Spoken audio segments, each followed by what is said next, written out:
Yo, so that new Mario Galaxy movie came out and it was kinda stinky. First, I should preface my credentials, of which I have none. I have not played any 3D Mario games. I just watch people play them for the most part. I'm a fake gamer. I know. I'm sorry. I'm just kind of like a casual going into this movie. You can look at other people if you want to see more heated fan opinions, all right? But I will say that I did like the first movie. Like, sure, it wasn't great.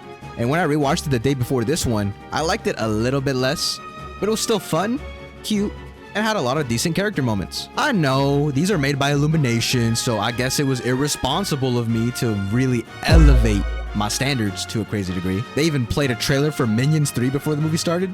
Like, really, I should have known better. But I thought Nintendo would put their butts into overdrive to make the first as good as it was and believe the same trend would follow here. Instead, I think this is the hardest slop movie to ever slop. If I had any positives, I would say that the music was much better than the first. It was much more original compositions, and the few licensed songs they used fit pretty well, I would say. The first was doing too much with those. Like, seriously, why did they play Thunderstruck in the Rainbow Road scene? I also think that Bowser Jr. is really cool. Benny Safdie does a really good job as him, and for the most part, the standout performances from before are still there. Jack Black is always 110% with Bowser, which is nice to see. And honestly, it is impressive how this man can play him so differently as opposed to his other animated roles like Poe. That father and son dynamic was pretty cool. They also got Childish Gambino to play Yoshi.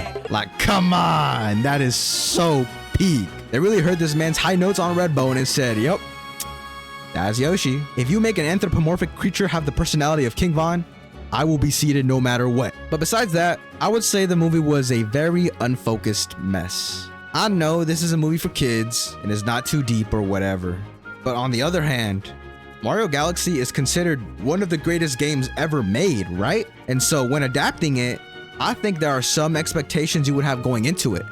Like, I don't know, expecting the characters and planets from the Galaxy game to be in it. Instead, we get a lot of Mario Odyssey, some Yoshi's Island, a surprising amount of Smash Bros, with only a sprinkle of Mario Galaxy. I find this extra egregious because when it comes to Mario, this game is the only one he has that really has like lore and story, and somehow none of it was adapted? I find that so silly. What we get instead is tons and tons of references. Now, before I make myself out to be the fun police, I want to point out that fan service is fun. No Way Home? That bangs. Endgame?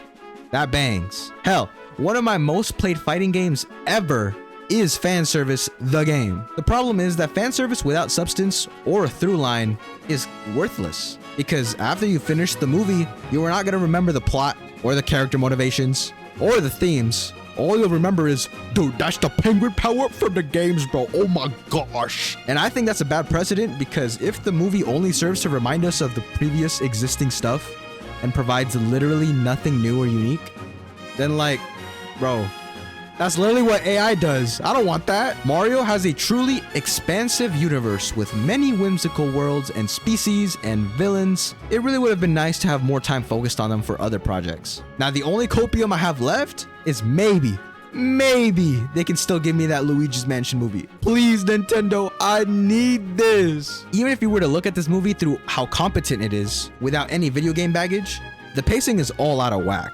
Mario's entire subplot with his group is useless. I am not kidding. The movie is Peach going off-world trying to find Rosalina with Toad, and then Mario is the B-plot. And in the B-plot, he's just looking for Peach. All that happens is that he lets Bowser out willingly and then has to capture her again because Bowser betrayed him. What? But okay, I have a few more things to say, but those will be spoilers, which means we are now entering the spoiler section.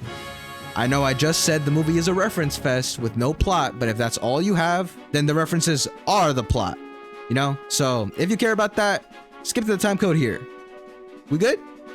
We good. Okay, so there is one surprise character that joins Peach and Toad on their adventure. A character who is not a Mario character. And that character is none other than Fox McCloud. You might be wondering why I am treating this as a spoiler if he was already revealed a week before release. And that would be because I think it is really dumb that they revealed Fox 1 week before release. If you are going to make yourself the reference movie, I thought it would be a no-brainer to save the biggest and coolest reveal until the movie came out, no? And I have to mention this now because I think it's kind of hilarious. Fox has more screen time than Rosalina in the Mario Galaxy movie.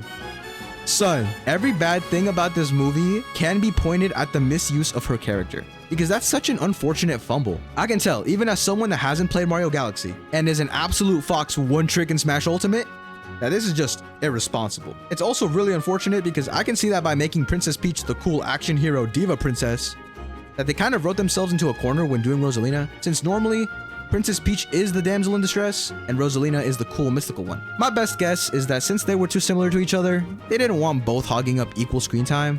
But if that was the case, why not have Rosalina help Mario find Peach? I won't even consider that stereotypical because if you remember, Peach was not the person Mario was trying to save in the first movie.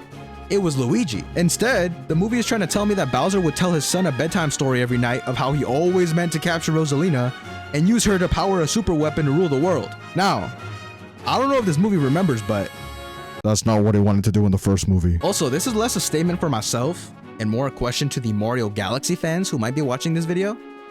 How do you guys feel about Rosalina being Peach's sister?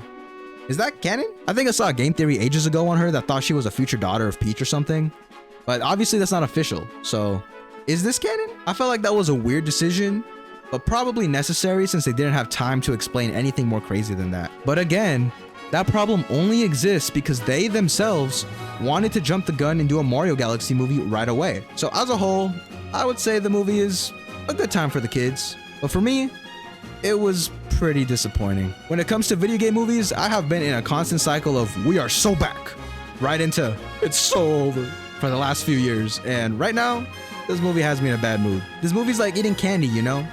You eat a bit and you get a sugar rush, which you know is bad for you, but it's still fine to do it every now and then. But if you consume too much for too long, you just get a tummy ache. And so, I will give the Super Mario Galaxy movie a 4 out of 10.